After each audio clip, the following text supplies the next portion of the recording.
rumor about your Star Wars movie order. Isn't that weird? No one's really interacting, saying, good job, whatever you said. My Star Wars numbers are. My Star Wars numbers are. That was like from the end of the talk, too. That's not like from the beginning when they said that. I'm like, okay, that's what you took away. Cool. I'm Bryan.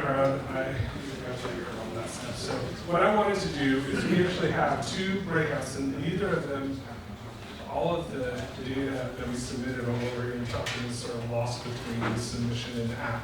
So what we're going to do, instead of what we could do, is we're going to have a dialogue here for this first part. I would love to hear from you guys about your perspective on what I talked about.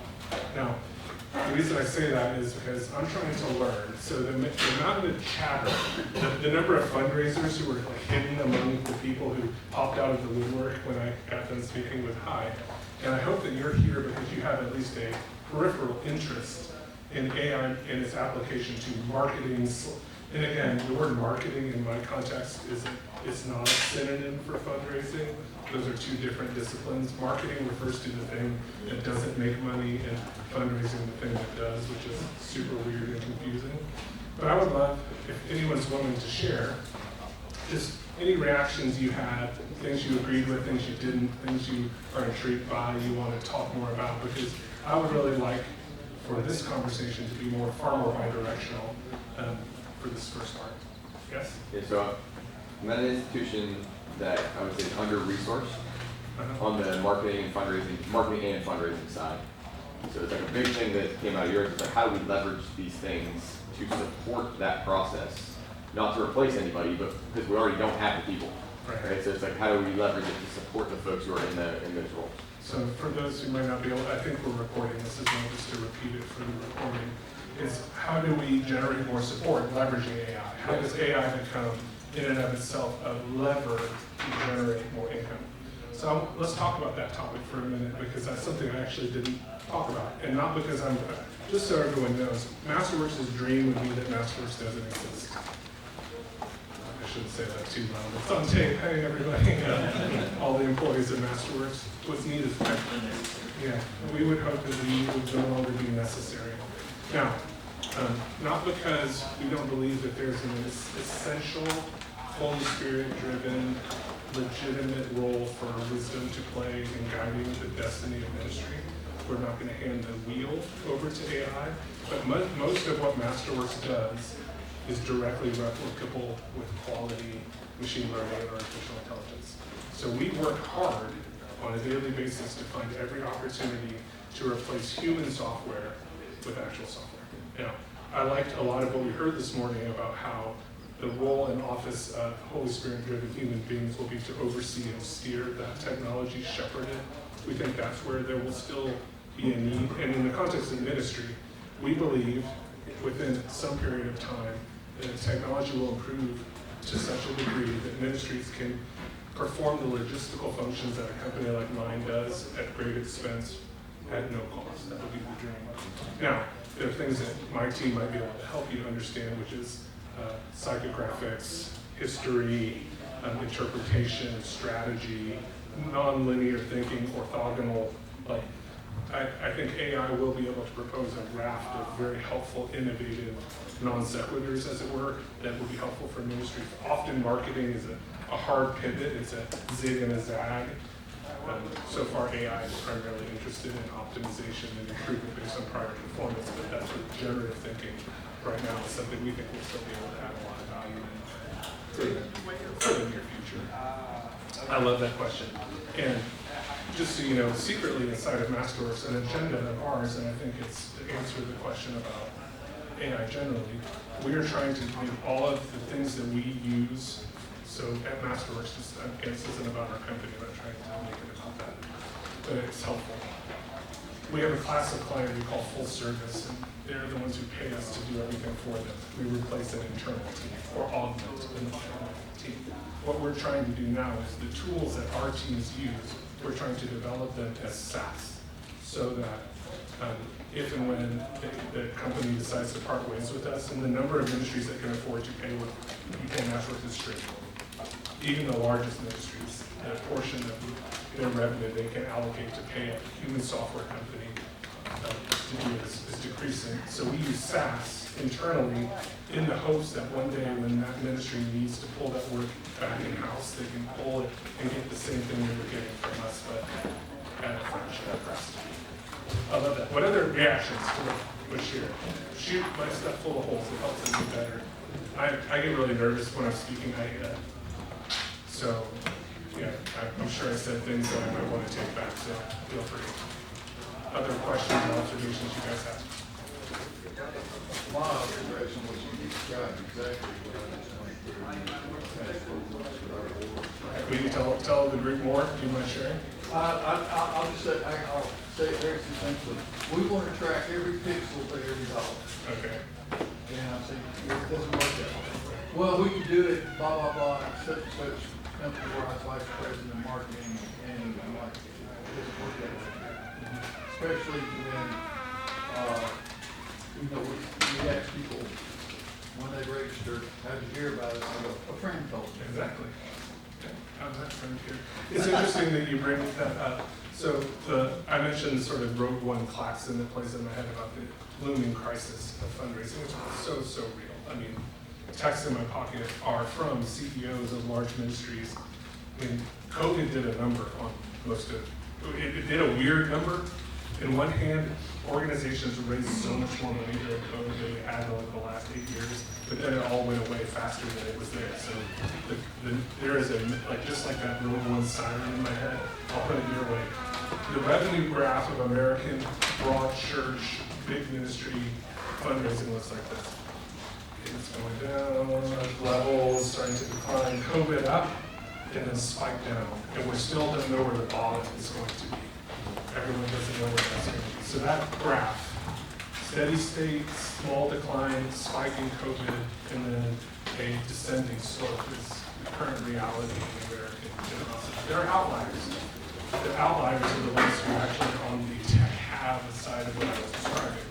I'm talking, that graph applies mostly to ministries that continue to operate in the way we are describing, which we call Master's Direct Attribution Model. And again, there's nothing wrong with performance marketing. I grew up in performance marketing. What that typically means is, like you're saying, it's a very tight ROI coupling of spend to results that is demonstrated through tangible binding of the money you're spending and the outcome. In an environment in which people are living online and are taking consecutive actions that are out of sequence that break those attribution models fundamentally, it leads leaders who need them to be there, like they have been in direct mail for the last 50 years. And again, Masterworks makes most of its money doing direct mail, so I'm not casting aspersions at it. Direct mail is awesome because the envelope goes into a P.O. box, and that envelope has a check in it or a credit card number and a code, so you can very clearly and directly say the amount of money we spent to make, print, and send that letter can be directly correlated to this amount of money. And so that's a very easy and helpful attribution model. It doesn't work at all digital, especially when you're doing things like we do, which is putting up amazing banner ads all over the Dallas Metroplex in support of the ministry. Those lead to clicks, and then people, how many of us click on an ad of any kind, first of all, which is, how seldom do you actually click on an ad? But when you do, when you get to wherever you're going, do you immediately make the transaction that you saw the ad for without any other shopping? 0 times, especially if it's a ministry. Like, I'm going to check these people out, I'm going to find out if they're legit, I got to know all the details. That breaks that attribution model because that dollar I spent showing someone an ad, they click, and then 5 days later they come back. Now, I hate to say it, the commercial world solved this problem years ago. How else would there be banner ads and Facebook? And there's huge trillions of dollars of business because the commercial space has been comfortable with this way of thinking about measurement. The church isn't, and it's my company's fault. Direct mail businesses are the ones that trained all of your organizations to think this way. Sorry. And we got to untrain it. Or we got to build AI to help them believe. Because they don't believe you. They don't believe me. They may believe the machine, maybe. What they're going to believe is what I said. When we turn off the spigot, their organization stops succeeding. That's the belief point. It's amazing, like without fail. we don't believe is working. Our board says we can't spend money if we can't prove it. We're going to shut you down and shut us down. The call inevitably comes 3 months later. Said, what did you do to our website? Did you put a virus on our website? Like literally those words were said. You hacked our website to make performance drop. Like, wait, first of all, you know us. We're good people. You would never. But it's just because of a simple, what I call brutal, it's incrementality testing is what it's called in the commercial space. Like, add this and see what happens if you can't directly measure it. So poor man's incrementality. What other observations? I'm sorry to talk so much. This is the post-adrenaline jitters of speaking publicly. What else is on your mind? Other, I guess, sir. So, love the talk. Okay. I can relate to, as a fundraiser, I'm a different. Yeah. So I'm not in charge of directly, I have another organization. So what can you do to help us identify and engage new prospects that aren't in our file? That's what we need. Right. Not just get hammered and call the same people in our file. Yeah, that's the worst. Yeah, that's not going to work because, like I said, tragically, I didn't want to say it because, again, it's kind of like I'm opening the kimono. A lot of the problems I've described my company has caused. So it's weird, like I'm a drug dealer trying to tell everyone to off drugs.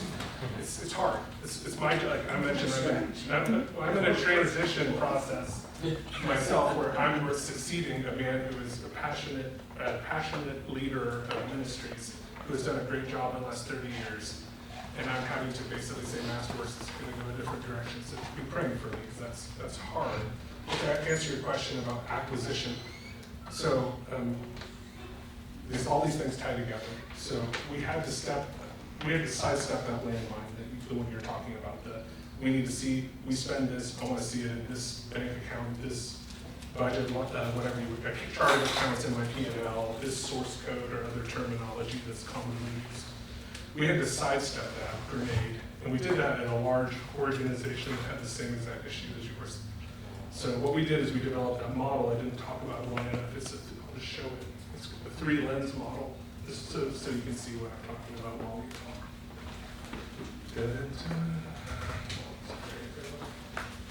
So we developed that 3-lens model. I don't want that siren to go off again.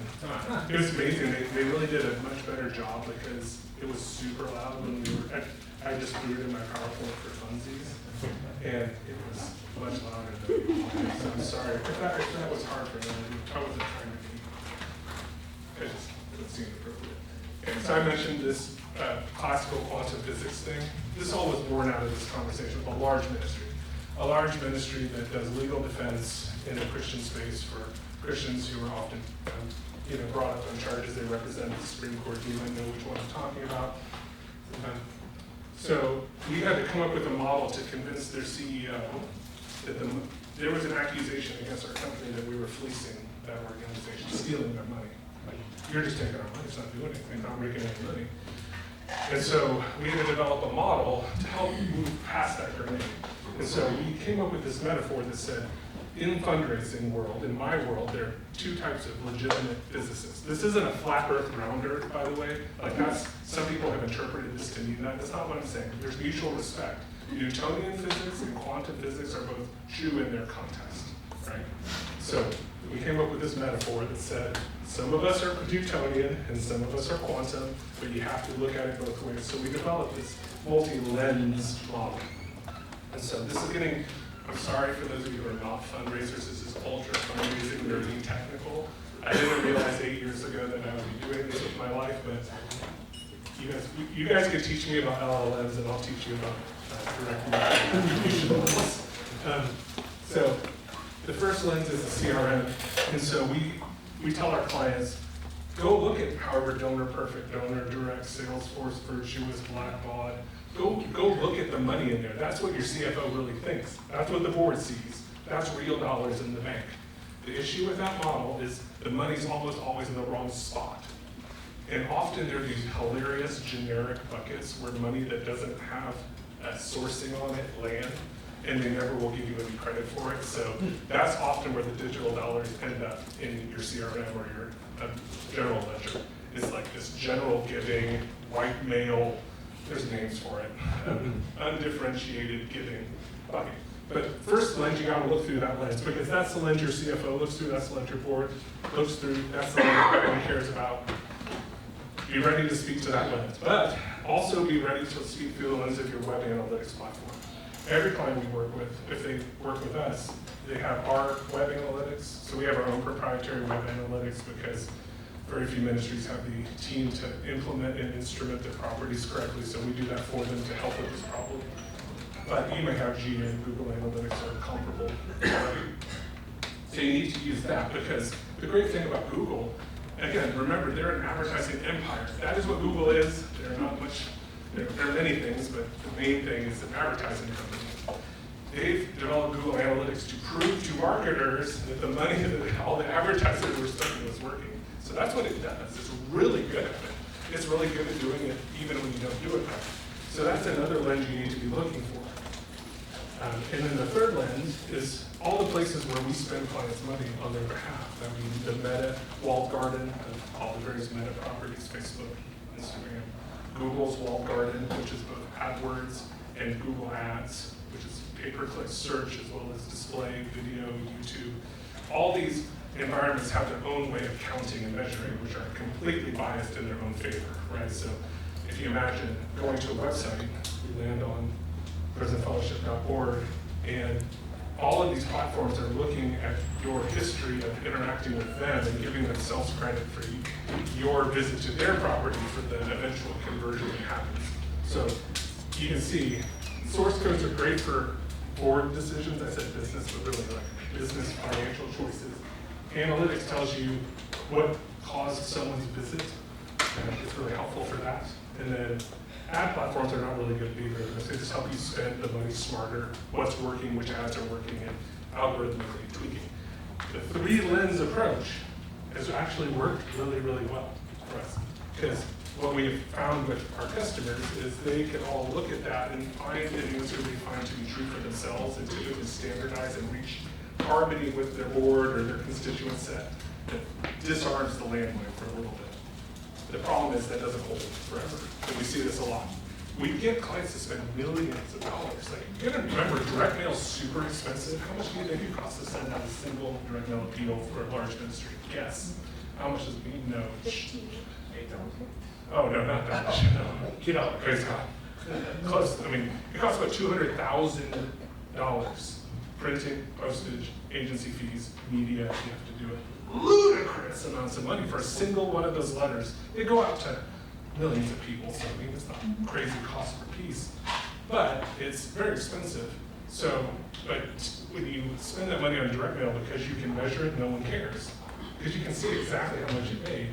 If you took that $200K and spent it in digital media in which you can't measure, you get really scared for good reason. That's a lot of donor money. So you need to be good stewards of it. This model has helped us do it, but it doesn't help when you start to get the numbers get bigger and bigger. We need a better way to do attribution. Every commercial entity solve this, and the way to do it is to solve by not measuring in aggregate or ambiguous. How would I say that? I was going to say disambiguated, but like anonymous data.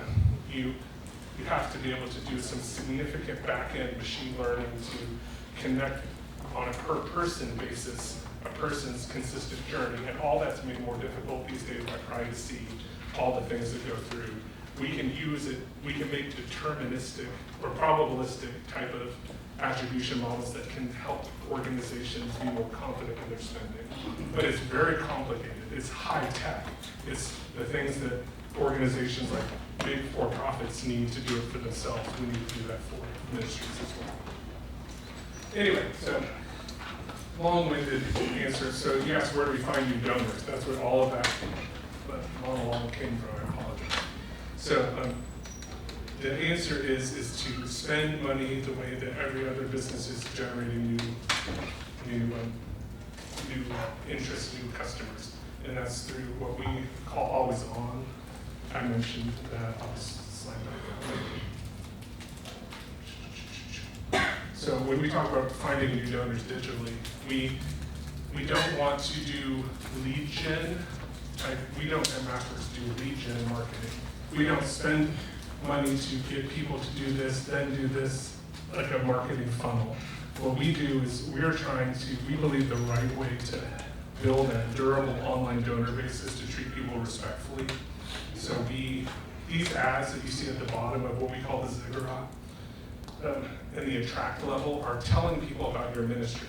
And they're spending marketing dollars to make people aware of your ministry's existence. And when they then start to exhibit the signals that indicate that they're at least generally attracted, namely they have clicked and been to your website at least once, we then change the messaging in the advertisement to be less about, have you heard about water mission, to let me tell you the story about what water mission is doing in the world. And you can get involved. Sign up for our newsletter. You can get involved. Volunteer to go on a trip. You can get involved. We don't even tell them to give yet, but eventually we say, all right. They exhibit some other signal, that they're engaged. They've been back to your site a number of times. That's when the messaging changes again and says, would you consider becoming a partner with us financially? Because that's where we really need your help. You could really accelerate our success as a ministry. And then we use digital media itself to stay in touch with people. I will say that other mistake that people make in doing digital acquisition of new donors is once you get them, I mentioned it, you stop talking to them. It's amazing how many Christian organizations do not exist online except on Giving Tuesday or calendar year end or fiscal year end or maybe Easter.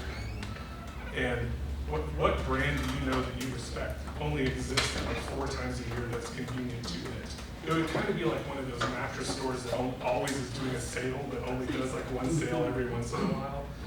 We as ministries need to think of this fundraising effort as part of our outreach to the world. Because again, it is about making money, but it's about demonstrating our presence, our citizenry. So that really powers our thinking about how we think about fundraising differently. It's not about, we're not trying to, most of our industry is focused on the blue one, to jump from the bottom to blue, and then don't do yellow with digital. Just, that's what direct mail's for. Send them a direct mail piece and they'll give money. Can I ask a follow-up? So would you say that, let's look at that attract and engage, or just attract. Have you done any studies that show how that can lead to attracting new major donors without online? Yes, and so that's where what and I'll answer your question directly, yes. Most of the people who are going to end up on our portfolio are going to have to come through the gate of the mass program. It's just, if you think about it, like that person at Means who lives here in the Dallas Metroplex who's going to know about Biblica, they're going to hear about it through advertising. They might hear about it through word of mouth, but more of them could hear about it. So they're going to end up coming in the general door. And then what we want to do is listen for other signal data to determine that person is the right person to put on your portfolio for an outreach because they're likely a mid or a major or a mega. So we think of how does this intersect the other parts of the donor world is this is the gateway, but the reason we treat every donor through this process as though they're going to end up on a portfolio. Because we didn't just say, hey ATM, your $5 gift can be used to do this. We said, here's what Biblica does. You may never have heard of us. We're the leading organization in the world doing Bible translation using technology. We target the technologists of Dallas, so whatever we're doing. And then, hey, watch a video. That's a second signal. And then we give them an ask, and maybe they'll give. But at that point, we know that person. We can do all sorts of other data enrichment to determine that person. We can tell sort of that that person's a Means, because they either look like all our other majors in terms of their data, or we've enriched the file with other data. So that's how this ties into the philanthropy and advancement work. It's all of a piece. We don't think of them as separate. And so, yeah. That's awesome. My question ties to him. I'm going to use a technical term when we use account-based marketing. Yeah. So my wife's in nonprofit, I'm in for-profit performance marketing. And so we had this conversation about how do you attract major donors who don't want to be on a profile. Exactly. They spend lots of money actually to regard themselves as being on a profile. Exactly. Where you would use a traditional for-profit ABM style, here are the target accounts you would go after, and then spread a digital surround them, in addition to the actual human touch phone calls. The future. You're saying go mass, pull them in, and then identify the data riching? I think do both. So ABM is new territory for most ministries, but that's exactly what we're talking about in essence. I think you have to approach the problem from both sides. Okay. You need to be serious about ABM and figure out who we want to go after by name, profile them, and then add them to the surround. And then some of the people who should be being targeted via more ABM style approach will merge naturally out of the general marketing. So the thing you got to realize in most ministries, there's a division between marketing and fundraising and between mass and major. So there's a wall. So if we can tear down the wall and use data to traverse the wall, then good for everyone. Yes, sir. Does your software build a social graph on people in this? I love that question. The answer is not in a way that we productized or marketed. So one of the things I mentioned in passing for those who had ears to hear, if you work with Masterworks, we ingest one of the unique things about us as a business is we require any client we work with to allow us to ingest all of their data. Not just extracts, but full data transfer from their CRM. So we literally do a full data dump and sync on a weekly basis. We blow APIs out a lot in terms of rate limiting because we suck. I mean, organizations have 20 years of data, so that we have to upsert and do all sorts of things to avoid Salesforce API rate limits. But we bring in all the data, but what we do is normalize and transform it into our schema. I hinted at that. That's what we all need. We all need to have this neutral interoperating schema that we all use. If we did, then we could share not the data with each other, we could anonymize it, but we could share it and model on it across our whole industry, which is such a powerful, cool thing. But so we do that, and then we also have developed a normative event schema. Semantic, can think of it almost semantically, but for all ministries, these are the things that ministries do. So page, form submitted, video watched, thing downloaded, they're kind of still commercial. We use that across all of our customers, and then we normalize all that event set down, and we bring all of that together. So there is an actual graph that is traversable. We use that for our internal segmentation, but I think that is something that we all need to be able to leverage. And that's when I made a cattle call for anyone who wants to come and play in our data. That's a place where there's fertile soil for machine learning in particular. Yes, sir. You've kind of answered this question, I think, in your 3 lenses and your pyramid here, but you mentioned it in your talk that one of our problems is that we look at cost versus dollars spent, as opposed to looking at the long-term donor value. How do we convince leadership that that is highly important? Yeah, it's hard. So one way that we do that is that the one that said that? I know what you're talking about. I don't remember what it was. It was going in the analytics slide. So we developed synthetic metrics. So this goes back to the lack of people thinking about us. And Salesforce thinks about us and that we're occasionally an interesting customer base, but like, I love all these organizations. I love Classy, and I love Blackball, and I love them all. I have to say that because we work with all of them very closely. And they don't think in our terms often enough. And those that do are like weirdly endemic. So the answer to your question is I think we need industry standard metrics that can help us compare ourselves to other ministries and to rightly evaluate our performance. One of those metrics we developed is LTROI. Long-term ROI. So my boss, Steve, was great. He worked at World Vision. World Vision at the time was the first Christian ministry that had a mainframe. He was an analyst there. That's how we cut his teeth, punch cards, yes, literally.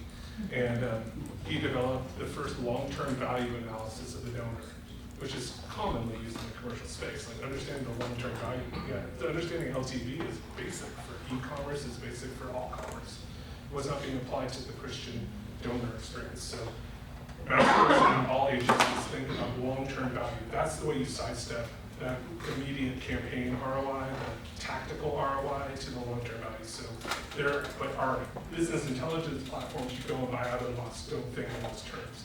So we need to appropriate that. So long-term value and long-term ROI refers to a unique thing in fundraising where you need to include the incremental cost to stay in a relationship with someone and the incremental value they generate. So it's a synthetic Christian-ish, fundraising-ish metric. It's not Christian, it's all fundraisers, nonprofit fundraisers. And then we just need to surface that into our BI and then make that what we show the board.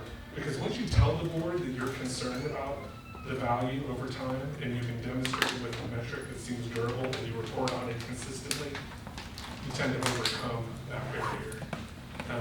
I say that. I've been in more boardrooms having hardcore fights with very well-intentioned women and men who are trying to be good stewards of their organization's revenue. There's no one in this who's a bad actor, but we have to all get on a common framework. We're all trying to be like, my way of being a 5 talents person and a good steward is to ensure that every dollar is accounted for. And I would say my way of doing that is to spend those dollars very shrewdly and wisely to maximize the yield by engaging in these platforms and environments. And then immediately you end up in a generational conversation because rationalizing spend on TikTok, it's not just about money you can't track, it's about that dirty TikTok or that dirty Reddit or that dirty LinkedIn or that dirty, whatever. There are platforms my children use that I don't even know about. I'm sure I'll say that too in time. It's just that, so that's, the boardroom conversation is actually multiply complex. One last question. Okay, so assume that the organization has a marketing wing, but the marketing wing doesn't care about my subunit. Mm-hmm. And when I say don't care about it, I mean they don't have the resources, people, or money to engage with the subunit, okay? Then say like, okay, well if it's gonna get done, I'm gonna have to do it. Can you give any help on like what tools, AI tools, tools online, whatever it might be, that will give me the most bang for my buck in terms of doing it basically with no other support? So if I were starting a nonprofit today and I wanted to find the easiest leverage to generate support from people who I don't yet know, I would use a platform like MailChimp. The reason I say that is they are targeting the SMB space, sort of the small DIY business with a big ambition but not a lot of resources. And they're trying to build the purpose-built tools that are going to get you to dollars, demonstrable dollars as fast as possible. Email is free, except for effort. So it's perfect to be able to use to find people. Now you're saying, well, how do I get my first list of people? That's the hard part. That takes a little, shoe leather, a little effort to go find that initial seedbed. But if you can find a way to start that, email is the single most cost-effective way to start a donor file in 2025. And then what I would do to accelerate that would be leverage simple things. I would exist online so that you can graft into all the natural ebbs and flows of how people think about the world, where they live, participate. Don't just lurk online. Be there, be with the people. The hoi polloi need you. They're on Facebook, they're there on Insta, they're on TikTok. Just go there and be there. It's part of the cost of existing in 20. I'm a hypocrite because I'm not on any of those things. Totally. So when you hit me up on LinkedIn, you'll see I have 0 posts. So forgive me for that hypocrisy, but that's how you do it. And then start to pay into those ecosystems to max. Once you're already there and authentically engaged, that's when you boost. That's when you then start to pick companies like us to mash down the accelerator on paid at that point. But if I were trying to, as a ministry, generate that, and if I was trying as a small business, if I was an entrepreneur, that's exactly how I do it. Don't think about it too hard. Go and exist, make content people want to read, communicate through free means like email or Substack or whatever, and that content publication, and then use media to augment those lists and go from there. It's how Charity Water started. It's how every new one starts that way. And then find something really cool that people want to be part of. That still have a good idea. All still matters. Unfortunately, in 2025, it breaks my heart to say that the world's not compelled by good old-fashioned evangelism. You need to have a version of that communicates why your unique call to who you're trying to reach. I don't mean that God's not animating people's hearts of generosity towards evangelism, but people, you have to cut through the noise. When you say evangelism, don't just say evangelism, but you're trying to reach 18 to 24-year-old, first generation immigrants who are feeling displaced and they have scholarships to colleges, and you want to go and reach them on the college campus. But that's more, a better offer in classic fundraising terms than we need to reach. The Great Commission is not a great fundraising offer. That undifferentiated. It's the most powerful fundraising offer, but when it's put into a person and your calling, is when it gets really, really sticky. Good. I'm so wound up from talking, so I apologize. One last question. We're almost at the end of the first period. Is there a benchmark on marketing versus donation dollars? No, there isn't. And so the answer to your question is, it starts in the budgeting process, but in terms of like how to allocate, at Masters, we're often asked to break it apart into two lines on a budget. And one of the lines has an ROI and the other one doesn't, and guess which one gets cut? And so we've learned, always on is a Trojan horse. It blends them in a way that can't get unblended, so that ministries can't stop spending money on unattributable marketing. I promise you that when they do, that's when it doesn't work. Any ministry that puts up ads that literally just go to strangers and say, give us money, those don't work. This approach, which intrinsically binds marketing and fundraising into one thing, is actually consistent, we think, with the biblical approach to generosity, which is Jesus was always walked alongside people in relating and understanding, and then invited them in, and then they made a choice, and then they were transformed for a lifetime. That's what we believe too. So I appreciate y'all being here, and we are literally going to take a break and then keep going. I have a presentation that I'll share, which is different from what we've talked about so far in the next breakout. But I really appreciate y'all being here and being concerned with this topic. You know where to find Masterworks. If this is something you're passionate about, we'd love to find like-minded people. We're not super in it to win it as a business. We're in it for the people. Thank y'all. Have a good rest of your day. Awesome. See you.